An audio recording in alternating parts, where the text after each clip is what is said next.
ဒီတစ်ခါဆီယမလေးတွေရဲ့ခံစားချက်ဘက်ကနေပြီးတော့မှပြောအောင်မယ်တို့အခုလက်တလောပေါ့နော်ကြုံတွေ့နေရတဲ့ experience အရာဆီယမလေးတွေအများစုမှာငါတို့ဒါလုပ်လိုက်ရင်တော့ဒီလိုပြောခံရအောင်မလားမသိဘူး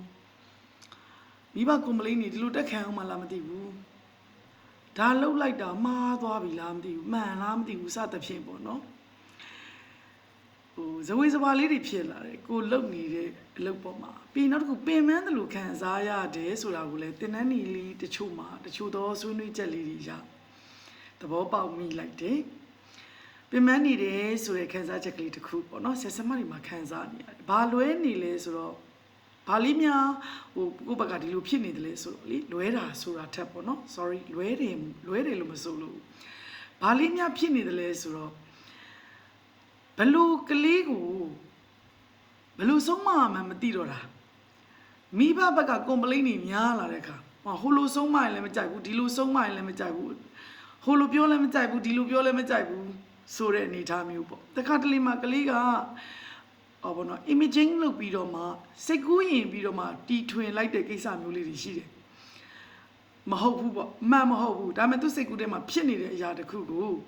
ဖြစ်နေပါတယ်တကယ်ဖြစ်ပါတယ်ဆိုပြီးတော့မှဘောနော်တီထွင်ပြီးတော့မှ attention seeking behaviors လို့ခေါ်တယ်မိခင်ဖခင်ဒီဘက်ကနေ attention ယူခြင်းလို့ချစ်ချင်းမေတ္တာတရားကိုပူရခြင်းလို့ဂရုစိုက်မှုတွေကိုပူရခြင်းလို့လုပ်လိုက်တဲ့ကလေးအမြင်လေးတစ်ခုနဲ့လှုပ်လိုက်တဲ့ပြုမှုကြောင့်မို့လို့ဒီဘက်ကဆီယမကဘာမှမလုပ်လိုက်ရပါပဲနဲ့အပြစ်ဖြစ်သွားတာမျိုးပေါ့ဆီယမဘက်ကနေဘာအပြစ်မှကျူးလွန်မှုမလုပ်လိုက်ရပါပဲနဲ့နားလည်မှုတွေလွဲပြီးတော့မှဆီယမလည်းကြာလာတော့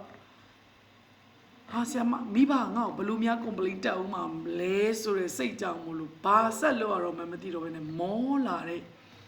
ဆီယမလေးတချို့ရဲ့ဆွေးနွေးချက်ကလေးအဲ့တော့ဒီချက်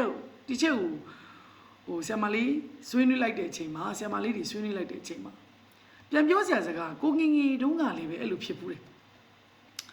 ကိုငငယ်တုန်းကလည်းပဲစာတင်နေတလန်းနဲ့ခဏတိုင်း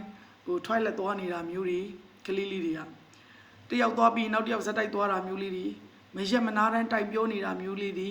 ကိုဘာမှမလုပ်လိုက်ပါပဲတဲ့ဆရာမကကိုကိုဒီလိုလုပ်ပါတယ်ဆိုပြီးတော့မှအိမ်ရောက်ရင်ပြောလိုက်တာမျိုးတွေလေးသမ်းမပြောတယ်ဆိုပြီးတော့မှတိုင်ခံရတာမျိုးတွေစသဖြင့်ပေါ့နော်အဲ့ပြဿနာတွေတို့လည်းငယ်ငယ်တော့ကြုံရပါတယ်